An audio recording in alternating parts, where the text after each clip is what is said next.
अभिवादन और आज मजबूत जीना में जुड़ने के लिए धन्यवाद। और ये हमेशा हमारे लिए आनंद की और खुशी की बात है कि आपको प्रभु का वचन बताएं। हम बहुत ही दिलचस्प ऐसा अध्ययन कर रहे हैं परमेश्वर के अनुग्रह के बारे में। और आज हम अपने अध्ययन को जारी रखेंगे। जैसे आज हम चर्चा करते हैं और गौर करते हैं परमेश्वर जो कि सारे अनुग्रह का प्रभु है। और सबसे महत्वपूर्ण बात जो है जिस पर आज हम गौर करना चाहते हैं हमारे इस एपिसोड में, और वो ये है, हम ये समझने में मदद करना चाहते हैं कि हमें हमें जो भी अनुग्रह चाहिए और उससे बढ़कर अनुग्रह हमारे लिए प्रभु के पास है। पहला पत्रस अध्याय 5 वचन 10 में पत्रस यहाँ पर परमेश्वर के बारे में कहता है, परमेश्वर सारे अनुग्रह का दाता है। मतलब वो सारा अनुग्रह जो हमें कभी चाहिए वो परमेश्वर में हमारे लिए उपलब्ध है। वो सारा अनुग्रह जो हमें अपने जीवन में चाहिए, वो के बदलाव को देखे, परमेश्वर से पुनर्गठन देखे और चंगाई पाए, हमें जो भी चाहिए उसके लिए असीमित अनुग्रह है। ये परमेश्वर में हम में से हरेक के लिए उपलब्ध है। उदाहरण के लिए प्रेरित पौलुस के ही जीवन को आप देखिए। पौलुस तो कलीसिया के सताने वाले के रूप में वो सब कुछ शुरू करता है। पौलुस तो सच में मसीह विश्वास का विरोध करने वाले के रूप में शुरू करता। यीशु पर विश्वास करने वालों को उसने सताया। वो जाता है, उन्हें बंदी बनाता है और वो तो स्तिफनुस के पथरवाह के समय में भी वहां पर था, जो शुरू के चेलों में से एक था। उसे पथरवाह करके मारते देखा और वो यही करते रहा कि वो जाकर उन सब लोगों को बंदी बनाए जो लोग यीशु मसीह पर विश्वास करते हैं। उन्हें पकड़कर जेल में डालता था। पौलुस शुरू के जीवन में ऐसे ही था। हाँ, वो तो बहुत ही पढ़ा लिखा ऐसा व्यक्ति था। जहां तक कि धार्मिक बातों की बात आती है, वो तो एक फरीसी था। वो अपनी पढ़ाई के बारे में, अपने परिवार और पृष्ठभूमि के बारे में घमंड करता था। तो वो तो यीशु मसीह का बहुत ज्यादा विरोध किया करता था। जो उस पर विश्वास करते थे उनका भी। अब जब प्रभु ने उसके जीवन को स्पर्श किया और जब प्रभु उससे मिला, दमिश्क के मार्ग पर प्रभु उससे मिला और पौलुस का जीवन पूरी तरह से बदल गया। और पौलुस ने अपना जीवन सुसमाचार के काम और यीशु का प्रचार करने के लिए दे दिया। और उसके बाद में कई समय के बाद, यानी उसकी सेवकाई के बिल्कुल अंत के समय में, जब उसने अपनी पत्र लिखी तिमोथी को, पहला तिमोथी अध्याय 1 वचन 12 से 16 तक, पौलुस यही तो लिखता है। वो कहता है, मैं अपने प्रभु मसीह यीशु का जिसने मुझे सामर्थ्य दी है धन्यवाद करता हूँ कि उसने मुझे विश्वास योग्य समझकर अपनी सेवा के लिए ठहराया। मैं तो पहले निंदा करने वाला और सताने वाला और अंधेर करने वाला था, तो भी मुझ पर दया हुई, क्योंकि मैंने अविश्वास की दशा में बिन समझे बुझे ये काम किए थे। और हमारे प्रभु का अनुग्रह उस विश्वास और प्रेम के साथ जो मसीह यीशु में है बहुतायत से हुआ। ये बात सच और हर प्रकार के मानने के योग्य है कि मसीह यीशु पापियों का उद्धार करने के लिए जगत में आया, जिनमें सबसे बड़ा मैं हूँ। मुझ पर दया इसलिए हुई कि मुझसे बड़े पापी में यीशु मसीह अपनी पूरी सहनशीलता दिखाए कि जो लोग उस पर अनंत जीवन के लिए विश्वास करेंगे उनके लिए मैं एक आदर्श बनूं। तो पौलुस अपनी शुरुआत की ओर वापस देखता है और वो कहता है, मैं बहुत बुरा व्यक्ति था, मैं सताने वाला था, मैं बहुत कठोर था, मैं निंदा करने वाला था, मैंने यीशु के बारे में बुरी बातें कही। वो कहता है मैं ऐसे ही था, लेकिन मुझ पर दया हुई। मतलब परमेश्वर ने अपनी दया मेरे जीवन पर प्रकट की। और वो कहता है कि परमेश्वर का अनुग्रह तो बहुतायत से बहुत ज्यादा था। मतलब ये परमेश्वर का असीमित अनुग्रह जो कि मुझ पर उंडेला गया मेरे जीवन पर, पौलुस कहता है। और फिर आगे वो खुद को कहता है, देखिए वचन 15 में, कि यीशु मसीह इस जगत में आया पापियों को उद्धार देने। और पौलुस कहता है उनमें सबसे बड़ा मैं हूँ। मतलब मैं सबसे बुरा पापी हूँ इस पृथ्वी पर के सभी पापियों में। मतलब मैं तो सबसे बड़ा ऐसा पापी हूँ। और मेरे लिए, मेरे जैसे मनुष्य के लिए बहुतायत का अनुग्रह हुआ। और ये तो बहुत ही बड़ा अनुग्रह बहुतायत से यीशु ने दिया। मतलब मेरे जीवन पर उसने जो अनुग्रह उंडेला उसकी कोई सीमा नहीं है, मैं जो कि सबसे बड़ा पापी था। और देखिए वचन 16 में पौलुस क्या कहता है, यीशु ने मुझ पर प्रकट की अपनी सहनशीलता, अपना धीरज, अपनी करुणा, अपनी दया, एक आदर्श के रूप में जो विश्वास करने वाले थे उनके सामने, कि दूसरों के सामने आदर्श हो जाऊं कि ये अनुग्रह सच में कितना महान है। यदि वो मेरा जीवन बदल सकता है, वो किसी के भी जीवन को बदल सकता है। एक तरीके से पौलुस यही तो कह रहा है। तो आज मैं हमारे दिल में बस एक बात रखना चाहता हूं कि मसीह में यानी प्रभु में यहाँ पर तो बहुत ही बहुतायत का अनुग्रह है। हमें जो भी अनुग्रह चाहिए कि हम अपने जीवन को पूरी तरह बदला हुआ देखें। चलिए मैं आपको हाल ही का एक समझने के लिए उदाहरण देता हूँ। ये तो ऐसे व्यक्ति जिनका नाम है जॉन न्यूटन। बहुत से लोग इन्हें जानते हैं। ये गीत जो इन्होंने लिखा कि अद्भुत अनुग्रह है, ये गीत तो लगभग साल में 10 मिलियन बार गाया जाता है, ऐसा अनुमान लगाया जाता है। ये ऐसा गीत है जो गाया जाता है हर जगह पर। ये तो गाया जाता है हर जगह पर, हर तरह की भाषा के लोगों द्वारा इतने युगों से। यानी 17वीं सदी में जॉन न्यूटन इंग्लिश आदमी वो नेवी छोड़कर गुलाम बेचने वाले बन गए। अटलांटिक में वो जाया करते थे। यानी ये एक ऐसा व्यक्ति था जो कि लोगों को अटलांटिक के पार ले जाते थे, उन्हें बेचते थे गुलाम के रूप में। और देखिए उनकी खुद की कहानी है। और ये तो सबसे बड़ा पाप था और वो तो सबसे ज्यादा कठोर थे। उनकी भाषा और जिस तरीके से वो जहाज में बातें करते और जिस तरह से काम करते थे, ये तो सच में बहुत ही कठोरता का था जो हम कल्पना कर सकते हैं। और फिर उनकी एक यात्रा में जैसे वो गुलाम बेचने के लिए जा रहे थे, उनकी एक यात्रा में वहां पर बहुत बड़ा तूफान आया। अब ये व्यक्ति जॉन न्यूटन, इसने यीशु मसीह के बारे में जो कुछ भी जाना था उन सारी बातों से ये तो यीशु पर विश्वास करने से इनकार करते थे। ये तो बहुत भयानक व्यक्ति थे, बहुत कठोर थे।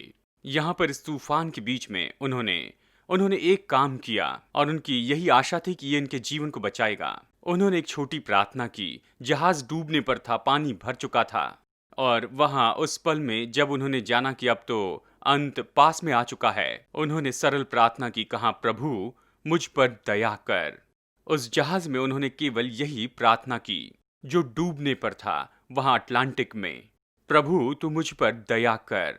और देखिए बाकी तो पूरा इतिहास है। 14 दिन जहाज में रहते हुए वो किसी हार्बर पर पहुंचे, उनकी जान बच गई। और फिर जो कुछ भी हुआ उसके बारे में वो सोचने लगे कि वो तो इतने दुष्ट थे और इतने बुरे थे, तो परमेश्वर ने उनके जीवन के ऊपर दया की जब उन्होंने परमेश्वर को पुकारा। बस उसके कुछ समय बाद उन्होंने गुलामों को बेचना बंद कर दिया। उन्होंने थियोलॉजिकल पढ़ाई की और अपना पूरा जीवन प्रभु को सौंप दिया। और फिर एक नए साल की सभा में उन्होंने और उनके दोस्त ने ये गीत लिखा, अद्भुत अनुग्रह।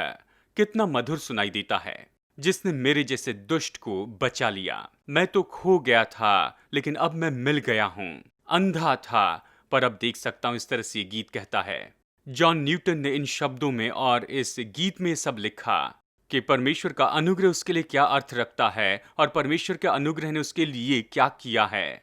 कि वो तो इतना दुष्ट व्यक्ति था, ये व्यक्ति जो गुलामों को बेचता था, और ये ऐसा व्यक्ति था। परमेश्वर का इन्होंने इनकार किया, लेकिन जब इन्होंने परमेश्वर की दया के लिए पुकारा तो परमेश्वर ने इन्हें बचा लिया और इन्हें एक उद्देश्य दिया, एक मतलब दिया उनके जीवन के लिए। और यहाँ हम देखते हैं कि एक और उदाहरण है ये परमेश्वर के अद्भुत और महान बहुतायत के अनुग्रह के लिए। ये अनुग्रह है जो परमेश्वर लोगों को देता है, हम में से हर एक के लिए आगे बढ़ाता है। ये तो असीमित है, बस हमें इसकी ओर आगे बढ़ना है।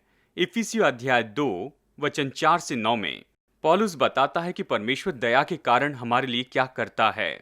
और अपने अनुग्रह के प्रकटीकरण के रूप में पौलुस कहता है, परंतु परमेश्वर ने जो दया का धनी है, उसने उस बड़े प्रेम के कारण जिससे उसने हमसे प्रेम किया, जब हम अपराधों के कारण मरे हुए थे तो हमें मसीह के साथ जिलाया। अनुग्रह ही से तुम्हारा उद्धार हुआ है और मसीह यीशु में उसके साथ उठाया और स्वर्गीय स्थानों में उसके साथ बैठाया, कि वो अपनी उस कृपा से जो मसीह यीशु में हम पर है आने वाले समयों में अपने अनुग्रह का असीम धन दिखाए। क्योंकि विश्वास के द्वारा अनुग्रह ही से तुम्हारा उद्धार हुआ, और ये तुम्हारी ओर से नहीं वरन परमेश्वर का दान है, और न कामों के कारण, ऐसा न हो कि कोई मनुष्य घमंड करे। तो पौलुस हमारे जीवन के बारे में बताता है कि हम पाप में मरे हुए थे, हम पूरी तरह से दुष्ट थे और इस संसार के अनुसार ही चलते थे। और हम तो बस चलते थे अपनी ही शारीरिक इच्छाओं के अनुसार, अपने मन के अनुसार हम ऐसे जीते थे। लेकिन परमेश्वर है जो कि दया में इतना धनी है। मतलब परमेश्वर की दया, परमेश्वर की भलाई इतनी बड़ी है, इतनी असीमित है कि वो हम तक आगे बढ़ता है, चाहे हम कितने भी दुष्ट हो। और फिर भी परमेश्वर अपना अनुग्रह हमारी ओर बढ़ाता है, हालांकि हम तो पाप में मर चुके हैं। और वो क्या करता है, हम जहां पर है वहां से हमें बाहर निकालता है। उसने हमें उसके साथ में उठाया भी है और उसने हमें अपने साथ बैठाया है। कल्पना कर सकते हैं कि हम जो इतने दुष्ट थे, परमेश्वर से इतने दूर थे, परमेश्वर कहता है कि मैं तुम्हें बिल्कुल अपने पास में लेकर आता हूं, मैं तुम्हें बिल्कुल मेरी बगल में ही बैठाता हूं। और फिर पौलुस कहता है कि उसने ये सब कुछ किया कि हमें दिखाए कि उसके अनुग्रह का असीम धन क्या होता है। इसका मतलब परमेश्वर का अनुग्रह सच में इतना बड़ा है कि वो नीचे आता है जहां हम थे, जहां पर हम दुष्ट थे, और वो कहता कि मैं तुम्हें अपना अनुग्रह देता हूं और मैं तुम्हें अपनी उपस्थिति में लाता हूं और मैं तुम्हें अपने बाजू में बैठाता हूं। उसने हमें उसके साथ में बैठाया, स्वर्गीय स्थानों में मसीह यीशु में बैठाया कि प्रकट करे, कि दिखाए अपने अनुग्रह का वो असीम धन दिखाए। परमेश्वर की दया और परमेश्वर का अनुग्रह, ये दोनों एक साथ चलते हैं। ये असीमित है और उपलब्ध है हम सबके लिए। यहाँ उड़ाऊ पुत्र की कहानी तो सामान्य रूप में हम सबकी कहानी है। हम में से हर एक तो प्रभु से दूर चला गया था, लेकिन जब पश्चाताप करते हैं, प्रभु के पास में वापस आते हैं, तब हम प्राप्त करते हैं परमेश्वर की असीमित करुणा और परमेश्वर के अनुग्रह को। जब उड़ाऊ पुत्र अपने पिता के पास में वापस आया, उसने सोचा कि मैं अपने पिता से कहूंगा कि मैं तेरे घर में एक नौकर जैसे रहूंगा। वो नहीं जानता था कि उसके साथ में क्या होगा। जैसे उसके पिता ने उसे देखा, वो दौड़कर उसके पास में गया, उसे गले लगाया, उसका स्वागत किया। और जब उड़ाऊ पुत्र ने इस तरह से कहा कि बस मुझे अपने एक नौकर के जैसे ही बना ले, पिता ने ऐसे नहीं किया। उसने कहा कि मेरा बेटा खो गया था, मिल गया है, ये मर गया था, अब जीवित हुआ। उसने कहा सबसे अच्छे कपड़े लाओ, इसकी उंगली में अंगूठी पहनाओ, अभी बड़ा भोज करो और उत्सव मनाओ। यही तो परमेश्वर की दया और उसका अनुग्रह है। परमेश्वर की दया तो रोकती है उस न्याय को जिसके हम काबिल थे, और अनुग्रह हम पर वो उंडेलता है जिसके हम लायक नहीं थे। परमेश्वर की दया हमारे भटकने को माफ करती है। ये तो परमेश्वर का अनुग्रह है जो हम पर लेकर आता है राजघराने के वस्त्र, अंगूठी और स्वर्ग में उत्सव मनाने को। मतलब दया तो माफ करती है और अनुग्रह उससे भी बढ़कर देता है। ये वो देता है जिसके लायक हम नहीं हैं। अनुग्रह हमारा जीवन बदलता है, सदा के लिए से बदलता है, सदा के लिए। यही तो परमेश्वर का अनुग्रह है। और नया नियम हमें बताता है कि वो सारे अनुग्रह का परमेश्वर है। उसके अनुग्रह का तो असीम ऐसा धन है, उसके अनुग्रह का असीम नाप होता है जो हमारे जीवन को बदलता है, हमारे जीवन को बदलता है सदा के लिए। परमेश्वर अपने अनुग्रह में हमें देता है वो सब कुछ जो हमें चाहिए कि हमारा जीवन बदले। परमेश्वर वो अनुग्रह उंडेलता है कि हमें अपनी दृष्टि में स्वीकार करे। परमेश्वर अनुग्रह उंडेलता है कि हम वो करें जो हम अपनी शक्ति में नहीं कर सकते हैं। परमेश्वर अनुग्रह देता है कि हमारे द्वारा काम करे ऐसे काम जो हम नहीं कर सकते हैं अपने आप में। और प्रभु अपना अनुग्रह देता है कि हमारे चरित्र को बदले, हमारे स्वभाव को बदले और वो बनाए जैसे वो चाहता है कि हम बने। यानी प्रभु का अनुग्रह हमें परिपूर्ण बनाता है। ये तो हमारे भीतर में हमें परिपूर्ण बनाता है, ये चंगाई लेकर आता है हमारे जीवन में। तो बात तो यही है, जबकि परमेश्वर इतने अद्भुत अनुग्रह का प्रभु है और उसका अनुग्रह हम सभी के लिए उपलब्ध है असीमित रूप में। परमेश्वर हमसे एक बात चाहता है, वो चाहता है कि हम आए और उसके अनुग्रह को प्राप्त कर ले। हमें आकर उस अनुग्रह को लेना होगा, नहीं तो फिर परमेश्वर का अनुग्रह तो वहां ऐसे रहेगा जिसका उपयोग न हुआ हो, और वो वहां पर रहेगा ऐसे व्यर्थ में पड़ा रहेगा। जहां तक कि हमारे व्यक्तिगत रूप में बात आती है, यह अनुग्रह मेरे जीवन में उपयोगी नहीं होगा, हालांकि असीमित अनुग्रह वहां पर उपलब्ध है। चाहे इसके लिए जो भी लगे, चाहे उद्धार का अनुभव पाने के लिए अनुग्रह की बात हो, मेरे जीवन में बदलाव महसूस करने के लिए ये अनुग्रह है, या ये प्रभु का अनुग्रह है जो कि मेरे जीवन में काम करते हुए देखूं। चाहे जो भी हो, मुझे जहां भी उसका अनुग्रह चाहिए, जरूरी है कि मैं उसके पास आकर इसे लूं। उदाहरण के लिए इब्रानियों अध्याय 4 वचन 16 में लेखक कहता है, इसलिए आओ हम अनुग्रह के सिंहासन के निकट हियाव बांध कर चले। यानी यहाँ परमेश्वर है, सिंहासन पर विराजमान है, और ये कहता है कि वह अनुग्रह का सिंहासन है। मतलब ये तो अनुग्रह की जगह है जहां से परमेश्वर का असीमित अनुग्रह बहता है। लेकिन हम हियाव से चले, उस सिंहासन के पास हियाव से आए कि हम पर दया हो और वो अनुग्रह पाए जो आवश्यकता के समय हमारी सहायता करे। यानी असीमित अनुग्रह का ये परमेश्वर है, लेकिन मुझे उसके पास आना है कि उस अनुग्रह को पाऊं जो मुझे चाहिए मेरी जरूरत के समय में। तो मैं आपके दिल से बस यही बात कहना चाहता हूं कि असीमित अनुग्रह उपलब्ध है। कुछ लोग जीवन के ऐसे स्तर में हैं, हम लोग विश्वासी हैं, यीशु से प्रेम करते हैं और हम तो फंस चुके हैं। ये तो कुछ ऐसी आदतें हो सकती है जिसमें आपको मुश्किल होती हैं। शायद परिस्थितियां हो सकती हैं जहां पर आप ये कहते हैं कि मैं इसके ऊपर कैसे जय पाऊं, या आप कुछ करना चाहते लेकिन उसे करने में असहाय महसूस करते हैं। कुछ भी हो, शायद हम अलग परिस्थिति में हो, जीवन की अलग अलग परिस्थितियों में हो, लेकिन एक चीज है जिसके पास हम जा सकते हैं और वो है अनुग्रह का सिंहासन। हम हियाव से आ सकते हैं कि दया और अनुग्रह को पा सके। दया क्षमा करती है, अनुग्रह में राज की वस्त्र देता है। हम दया और अनुग्रह पा सकते, ये एक साथ चलते हैं कि हमारी मदद करें जरूरत के समय में, चाहे जितने भी गलती की है। देखिए, दया है और अनुग्रह है। आज हम प्रार्थना कर सकते हैं इस प्रोग्राम में हमारे लिए कि हम अनुग्रह के सिंहासन के पास में आए और दया और अनुग्रह को प्राप्त करें। आज प्रोग्राम खत्म करने के पहले आइए अपने दिलों को जोड़ते हैं। शायद कोई प्रोग्राम देख रहा है जिसने अपने जीवन में यीशु को कभी स्वीकार नहीं किया, और हो सकता है कि आप ये प्रोग्राम देख रहे हैं और आपने सुना कि कैसे परमेश्वर ने पौलुस नाम के आदमी को बदल दिया और कैसे आगे जाकर वो महान प्रेरित बना। आपने सुना कि कैसे परमेश्वर ने जीवन बदल दिया जॉन न्यूटन का। उन्होंने एक गीत लिखा और ये तो कई सदियों से गाया जा रहा है और आज भी गाया जाता है, क्योंकि परमेश्वर ने सामर्थ्य रीति से उनका जीवन बदल दिया।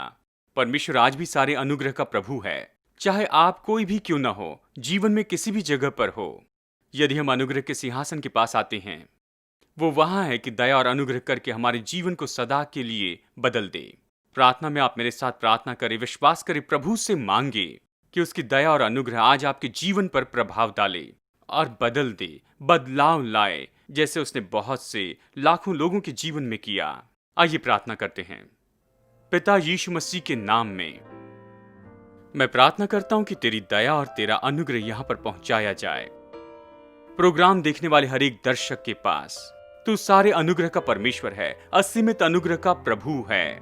ऐसा प्रभु है जो कि बहुतायत से बढ़कर है, अपने अनुग्रह में असीमित है। मेरी प्रार्थना है कि तेरी दया और तेरा अनुग्रह हर एक व्यक्ति पर खोले जाएं, पाप क्षमा किए जाए, दिल बदल जाए और इनके जीवन पूरी तरह से बदल जाए, नया जीवन शुरू हो जाए। पिता, मैं प्रार्थना करता हूं यीशु के नाम में, धन्यवाद करता हूं, आमीन। हमारे साथ बने रहने के लिए धन्यवाद। अगली बार तक याद रखिए, जियो जिंदगी यीशु जैसे।